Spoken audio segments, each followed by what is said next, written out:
This moment in Pakistan. We are joined in this broadcast by Dr. Jamil Khan, who is a former ambassador and also a senior analyst, and he's joining us live on this broadcast. Ambassador, thank you very much indeed, sir, for taking time out and speaking to us here in WION. And let me in fact start off by asking you this. Now, Imran Khan, who at this moment is sitting inside the Adiala prison in Rawalpindi, has issued an ultimatum yet again, and has also put forth a series of demands to the government. Do you think this ultimatum is something that will be taken seriously in Islamabad and also in Rawalpindi? Well, I think the atmosphere is heating up, it's not that it started now, but the last couple of months, it's gradual trajectory of tension.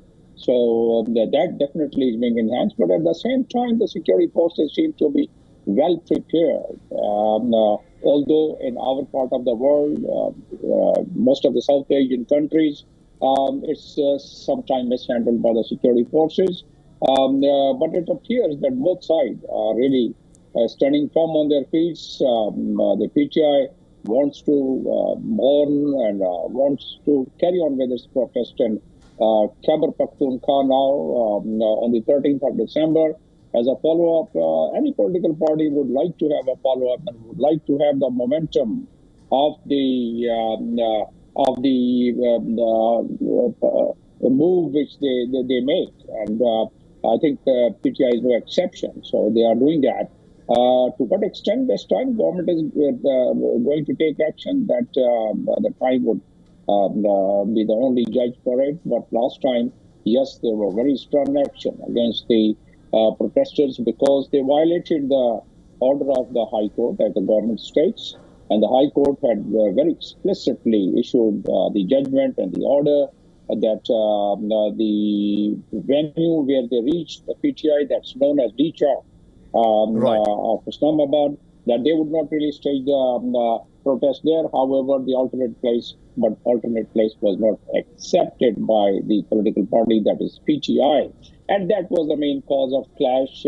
No country, no individual, no person with a democratic mind would condone any kind of a loss of life. And as PTI says, the chairman, the acting chairman of the PTI, it says that there are about 12 people, they lost their life in this very action which had taken place. On the other side, police has a claim that they also lost their lives and several people injured. Now, yes.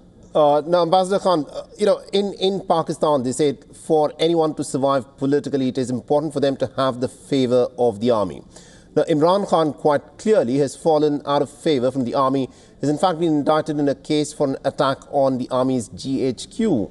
With that being the case, do you foresee any possibility of any kind of a patch-up between Imran Khan and the Pakistani army? All the previous occasion, we had the strongest political party in Bhutto's time, that's known as Pakistan People's Party, and at that time they were really crushed to the highest degree. But then they again rose up and they did negotiate, and then ultimately the history of Pakistan, at least it says, in many other countries, the negotiation is the last solution, negotiation with the powers which matter. So yes, it's the government and supported by the armed forces, yes, and the constitutionally armed forces has no other choice but to support the government. In a country like Pakistan, where we had been having at times martial laws and authoritarian regime, so we have a different environment, and countries like Pakistan would have a different environment, and therefore the political parties normally are left with no choice but to negotiate with the power which matter. Interesting. Yes. We'll have to see as to how things unfold there. Thank you very much indeed, Ambassador Khan, for joining us and getting us that perspective there.